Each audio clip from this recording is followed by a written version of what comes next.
Hello friends, today we will discuss the topic environmental issues in India. The main focus will be to make students understand about the innovations that led to the advancement of human civilization, to understand the main key environmental concerns, namely desertification and deforestation, agriculture erosion and industrial pollution, to make students aware about the climatic conditions which has changed significantly over the past century. Dear students, science and technology has grown at an alarming rate over a period of time and continues to do so. Simultaneously, a tremendous increase in the world population is due to reduced death rate, increase in life expectancy and improved conditions of living resulting from the application of science. We know that rising standards, high aspirations and expectations, improved technology and rapid industrialization have increased the per capita demand for the natural resources beyond the capacity of the ecosystem to maintain its balance. Thus, the basic needs of the large and rapidly growing population like water, food, energy, clothing, shelter, employment, education, health, etc. are too pressing.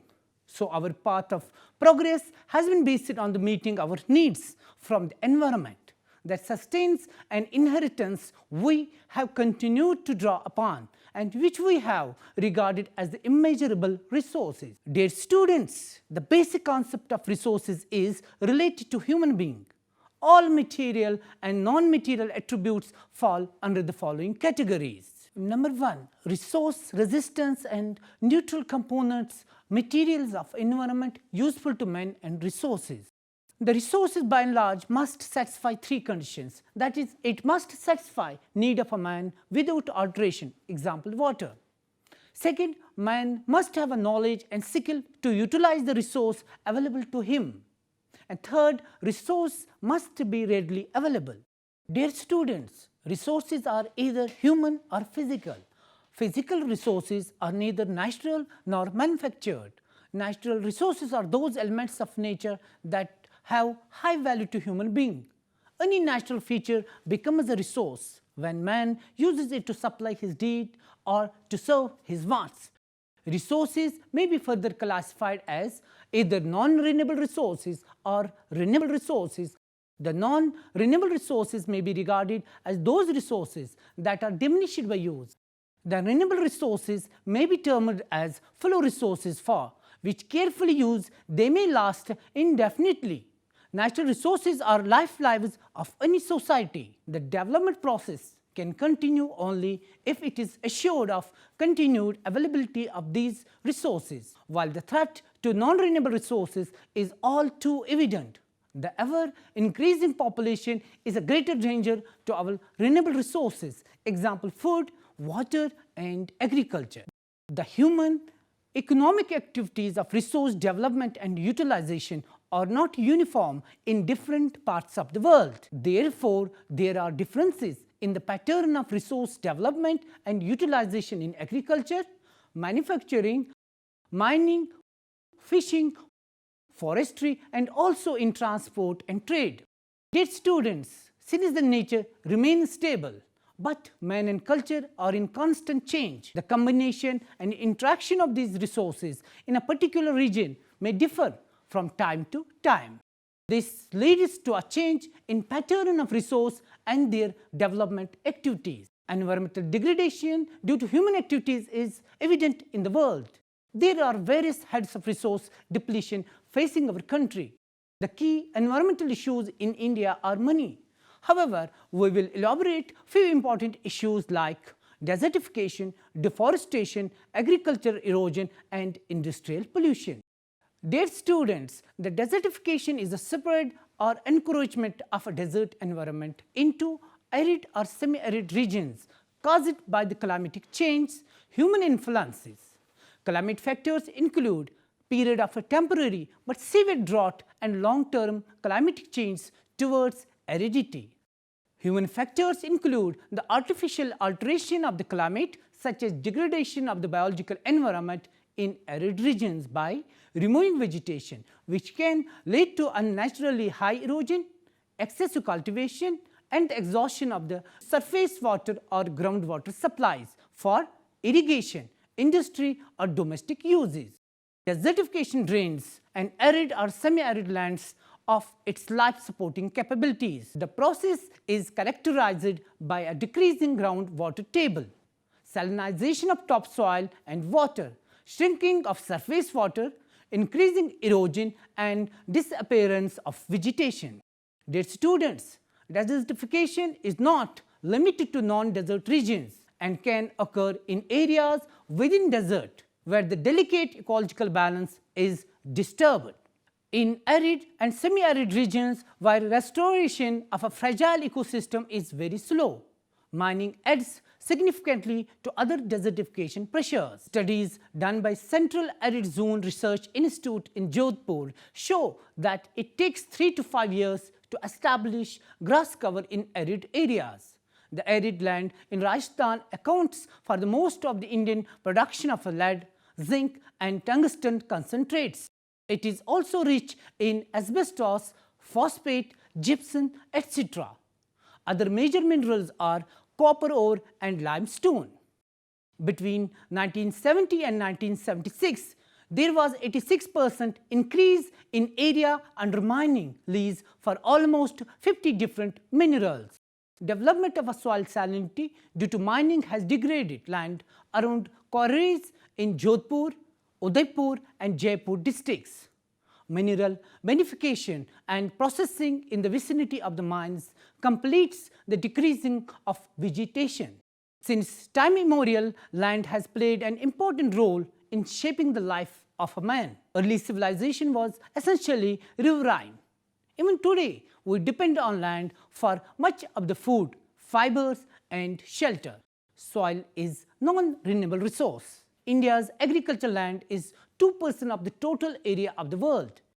It is being depleted at an alarming rapid rate. The soil erosion alone takes thousands of land per annum. The worst form of land erosion is troubling vast stretches in UP, MP, Bihar, Rajasthan, and Gujarat.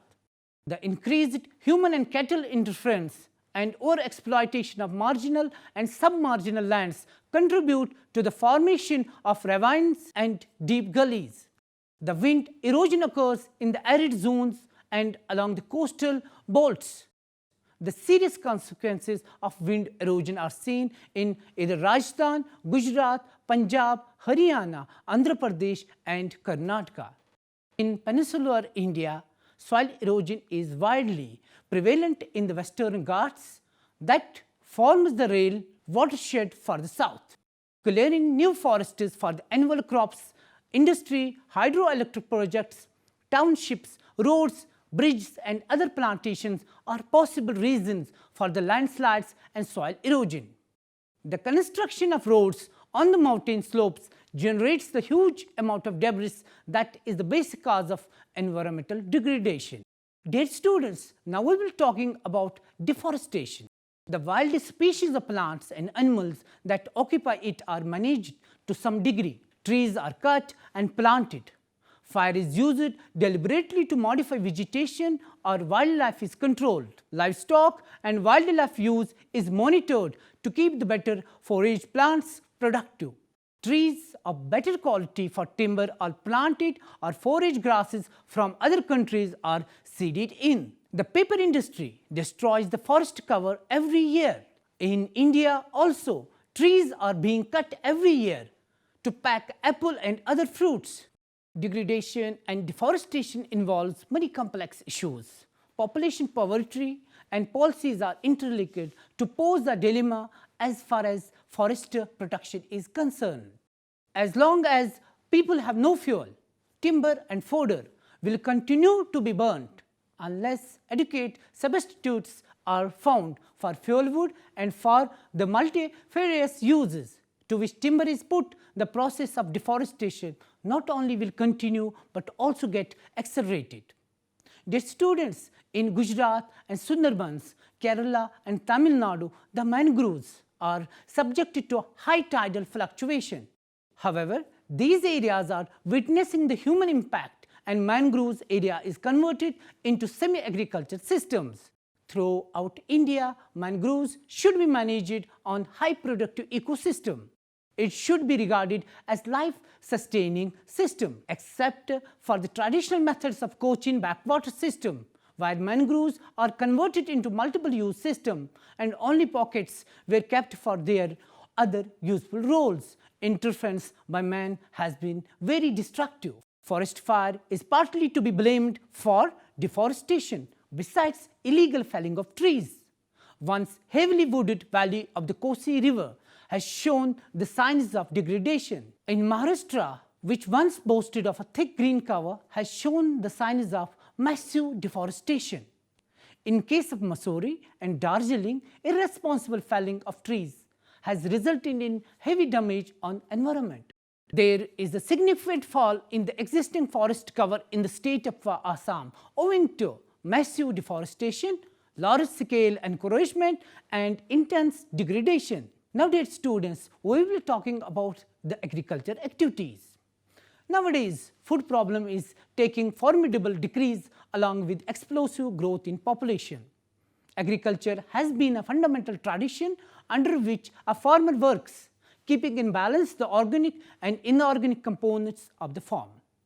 A farm is itself an ecological system. In the farm, plants, bacteria, fungi and insects are organic components, and minerals, salts, fertilizers and other chemicals are inorganic components. Under traditional farming, intensive farming, extensive farming, ultra-moist farming, irrigated farming, dry farming, livelihood farming, horticulture, farming producing waste products, terrace farming and mixed farming have been adopted. Thus, by traditional farming, strategies of farming has been adopted to obtain more production. However, it is not possible to get more production by the traditional farming methods and traditional agriculture strategies. Therefore, a new strategy was evolved, which included quicker rotation of crops, agriculture techniques, package of inputs and the role of public institutions. For making these strategies a success, changing the traditional methods began being adopted, which included reclamation of a fallow land and rotation of the crop system and mixed croppings. On the one hand, while the new strategies and new methods in agriculture have brought revolutionary change in agriculture and thus increased production, on the other hand, it has also created various environmental and ecological problems. This problem has been created by the mechanization of the agriculture, ever increased use of the chemical fertilizers, excessive use of insecticides and pesticides, misuse of irrigation and use of high-yielding varieties of seeds. The mechanization of farming has greatly increased in India, causing soil erosion and loss of productivity of soil. Due to use of machines, a rapid destruction of organic components of farm is taking place. The imbalance in organic component is causing a decrease in productivity and ecological imbalance in the farm of system. The form of animal husbandry too has changed due to its mechanization and has created the problems of unemployment. Mechanization has also increased energy crisis. Therefore, a policy of a partial mechanization should be adopted. Dear students, there has been a considerable increase in productivity due to use of chemical fertilizer. However, there has also been an adverse effects on cultivable land. This is due to ignorance of proper use of fertilizers. By excessive use of chemical fertilizers, the fertility of soil has decreased in the long run. Due to excessive and wrong use of chemical fertilizers, underground water is also getting polluted. The concentration of zinc, lead, manganese, nitrates have increased in the underground water. Indiscriminate use of pesticides and herbicides have caused imbalance in the soil composition, as these chemicals are not easily biodegradable. These insecticides are carcinogenic and thus have caused various diseases. Dear students, big dams, reservoirs and canals have been constructed for irrigation, which have caused the problem of waterlogging. Wrong use of irrigation is causing soil erosion and landslides as well. The construction of dams like Tehri Dam may cause severe damage since it is located on an earthquake-prone area. For the production of various crops, much stress is laid upon intensive farming. Now, industrialization. The environmental problems as unstable climate, acid rain, ozone depletion, greenhouse effect, desertification, etc., which have not only threatened our well-being but our very survival. The industrial and technical development has provided individuals with a variety of ways and means for the physical comforts. However, it has generated many crises also. Processing of chemical products, atomic program and mining are some of the projects where little ignorance and inefficiency has brought a great deal of adverse effects. After analyzing the adverse effects and the valuable output of the technical and scientific development, it becomes clear whether their developmental programs should be stopped. There are several other ways that can effectively control the adverse effects of these developmental activities. Now, dear students, we will be talking about the depletion of ozone layer. There is 24 km thick ozone shield above 15 km from the Earth's surface. It is situated in the stratosphere, and this layer shields the Earth from the harmful UV radiations of the sun. The ultraviolet rays have ability to break up oxygen molecule and produce reactive oxygen atoms. Thus, ozone is a triatomic molecule. Ozone, being highly reactive, combines with nitrous oxide and thereby it is depleted in the atmosphere.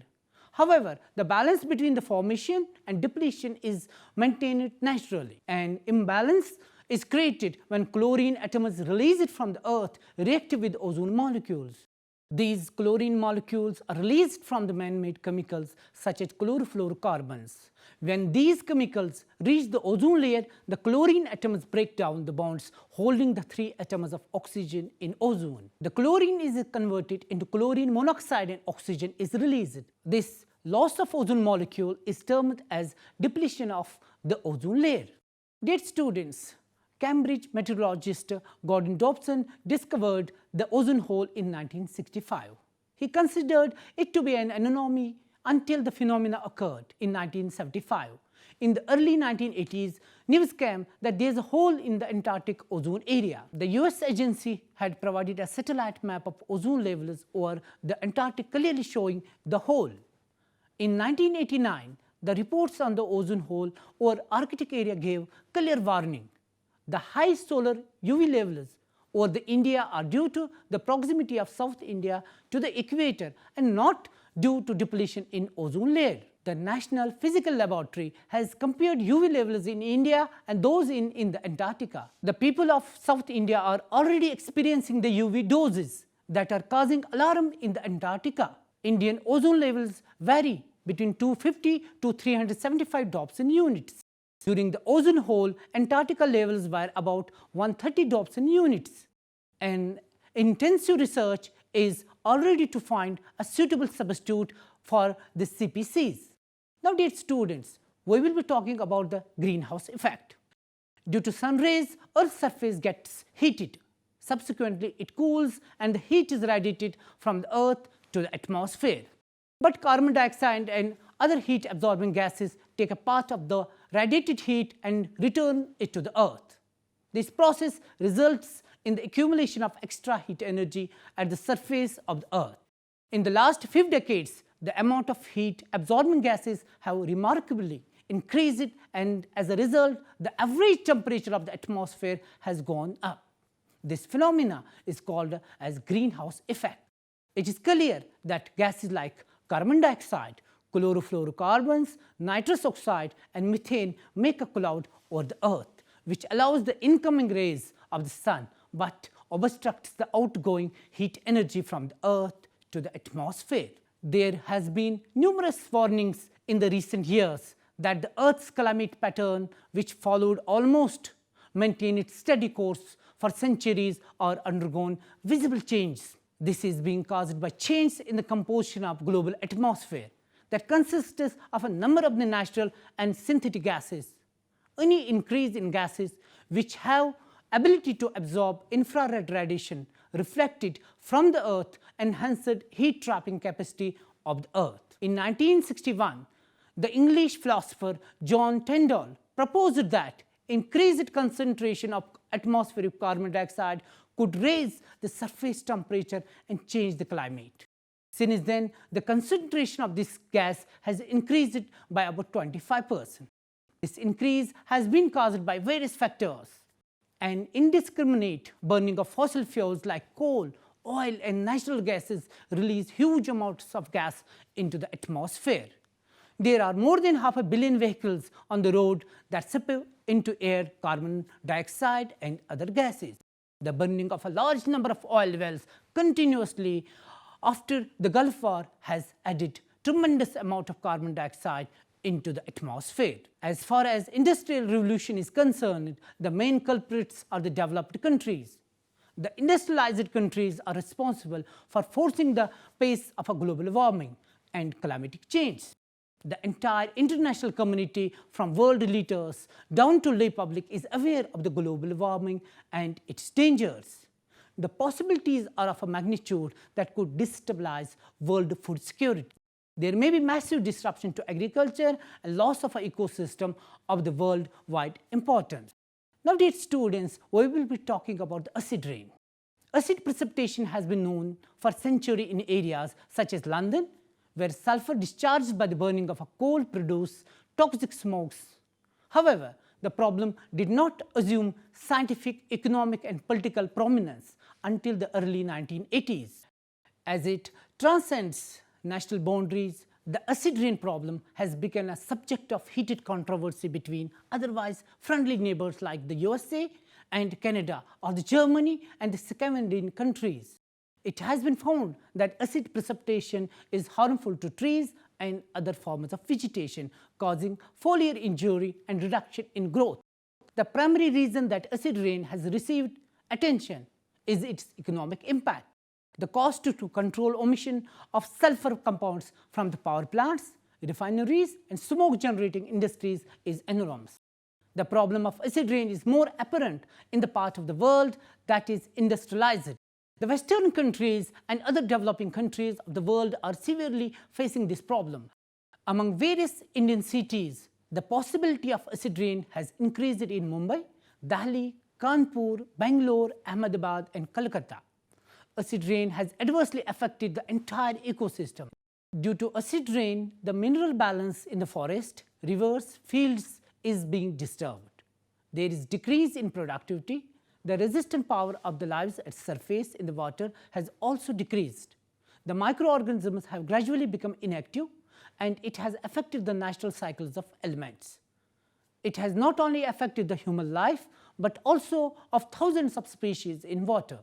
To stop acid rain, the most important thing is to reduce carbon dioxide, sulfur dioxide and nitric oxide gases in the atmosphere.